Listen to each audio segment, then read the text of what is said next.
Welcome to another deep dive, everyone.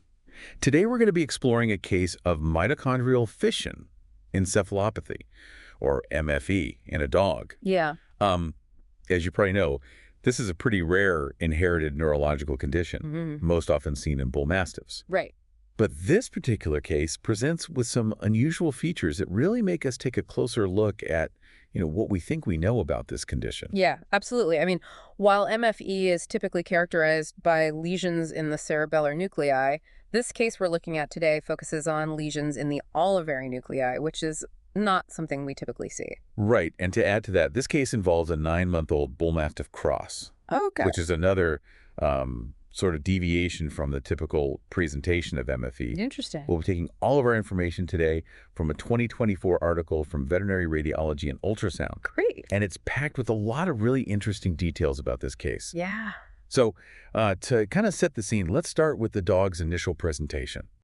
So what were the initial symptoms that brought this dog to the vet? Yeah, so the dog initially presented with progressive ataxia, Okay. which essentially means difficulty with coordination and movement. Okay. And then the owners also report some behavior changes, which is always a concern when we're thinking about neurological problems. Right, right. And were there any specific neurological deficits that stood out that maybe pointed towards a particular area of the brain being affected? Yeah, definitely. Oh. So on neuroexam, the dog had left-sided hemiparesis, Okay. so weakness on one side of the body. Got it.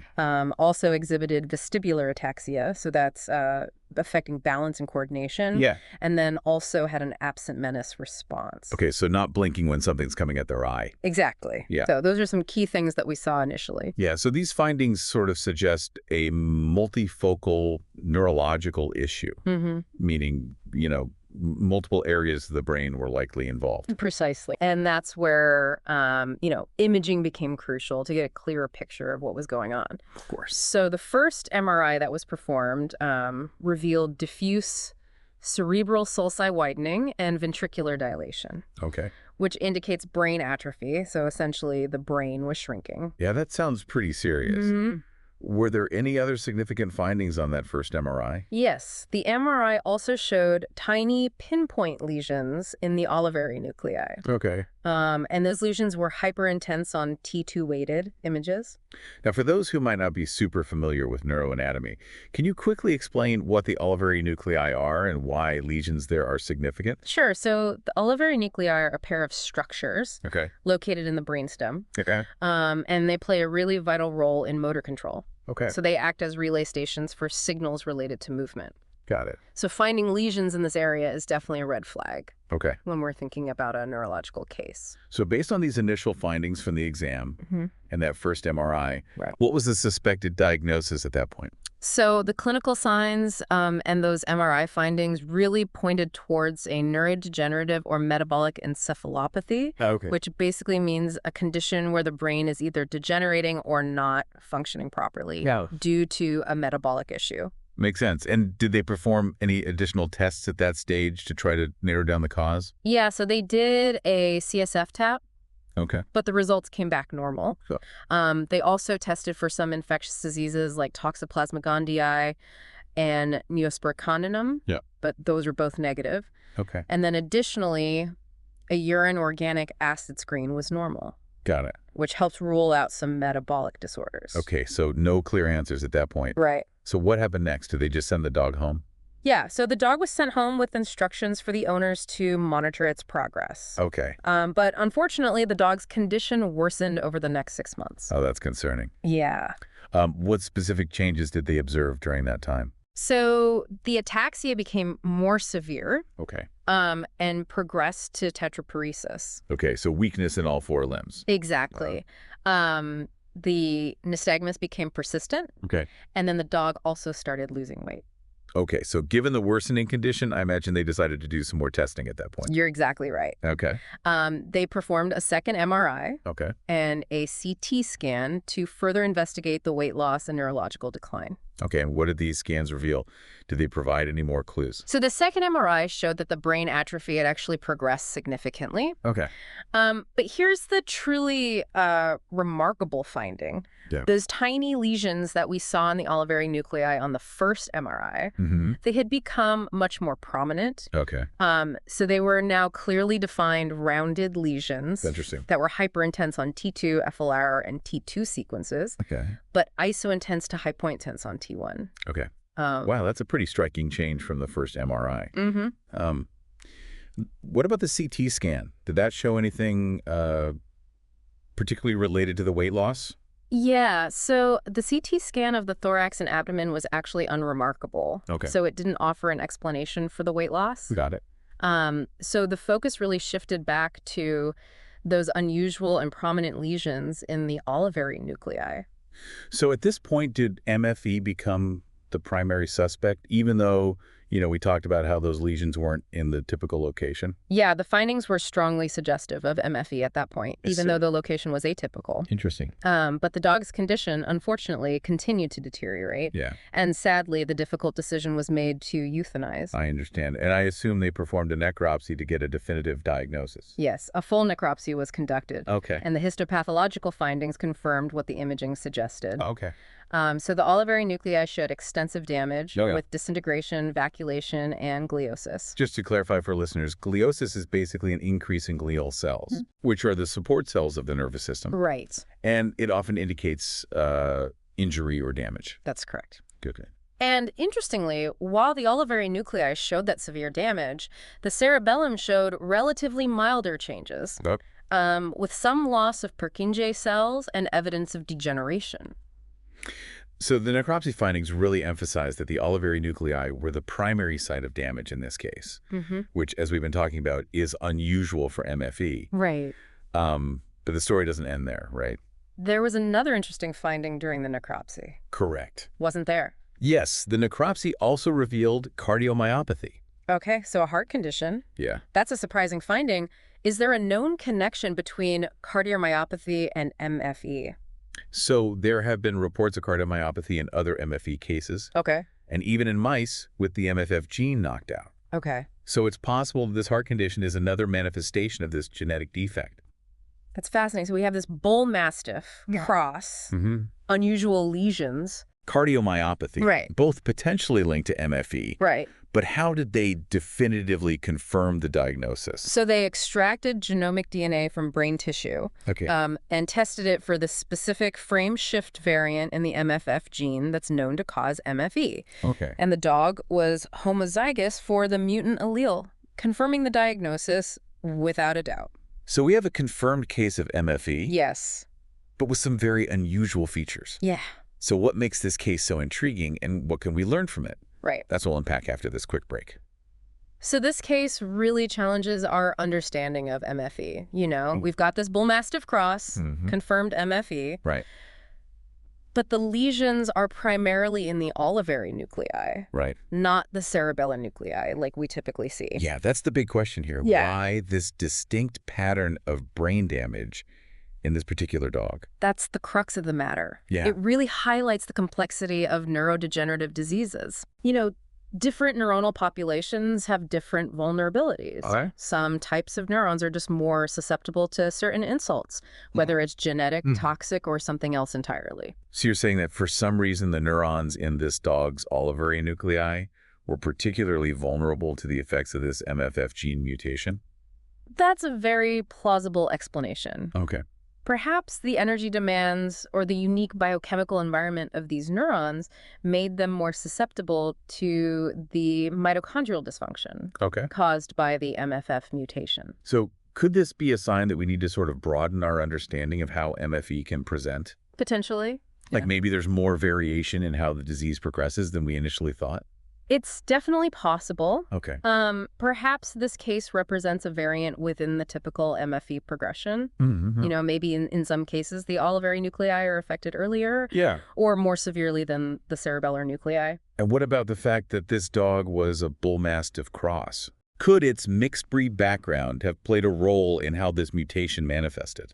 It's a really intriguing question. Yeah. You know, the dog's mixed breed background could have introduced other genetic factors that modified the expression of the MFF mutation. Yeah. It really underscores the importance of studying individual variations in genetic diseases. You mentioned earlier hypertrophic olivary degeneration, Yes. or HOD in humans. Right. Can you elaborate on that a little bit and its connection to this case? Certainly. So HOD is a rare neurological condition that results from damage to a specific pathway in the brain called the dentatorubro-olivary pathway. And what's fascinating is that HOD can be seen in mitochondrial syndromes. Just like this dog's case. Interesting. Both the HOD and this MFE case involve prominent damage to the olivary nuclei with similar histopathological features. So could studying HOD in humans provide insights into MFE in dogs and vice versa? Potentially, yes. You know, by studying seemingly different conditions across species, we might uncover shared mechanisms or identify new therapeutic targets. The article also mentioned diffusion tensor imaging, or DTI, as a potential tool in these cases. Right. Can you explain what DTI is and how it might be helpful? So DTI is a specialized MRI technique that can detect subtle changes in white matter tracts, those bundles of nerve fibers that connect different parts of the brain. Got it. And since HOD involves damage to the dentatorubro-olivary pathway, which is a white matter tract, DTI could potentially detect changes in this pathway earlier than conventional MRI. So in this dog, DTI might have shown changes in the cerebellar nuclei even though they appeared normal on that standard MRI. That's a possibility. Interesting. An early detection could have implications for diagnosis, prognosis, and maybe even treatment strategies. So we've talked about this unusual lesion location, the potential influence of genetics and breed, and this intriguing link to HOD in humans. Yeah. What does all of this mean for our understanding of MFE? This case really shows that even well-defined conditions can present with unexpected variations. It emphasizes the importance of thorough clinical observation, a complete diagnostic workup, and a willingness to challenge our assumptions. And as you mentioned before, it highlights this connection between human and animal health. Exactly. What we learn from one species can often illuminate the mysteries of another. Precisely. This case really embodies the concept of one health. The idea that the health of humans, animals, and the environment are all interconnected. This has been a really insightful deep dive so far. It's amazing how a single case can raise so many thought-provoking questions. Absolutely. And push the boundaries of our understanding. For sure. Now, before we wrap up, we need to address the implications of this case for breeders. Especially those working with Bullmastiffs. We'll discuss that in the final part of our deep dive. Okay, so we've talked about the unique aspects of this MFE case and the complexities of mitochondrial dysfunction. Right. Now let's shift gears a bit and talk about the implications for breeders, especially those working with Bullmastiffs, since this is an inherited condition. Yeah, absolutely. So where does genetic testing come into play here? Well, genetic testing becomes so important. With advances in veterinary genetics, we have this test that can identify the specific MFF gene variant that's responsible for this condition. So breeders can screen their dogs before breeding to see if they carry this mutation. Exactly. Right. It's a simple DNA test that can help make informed breeding decisions.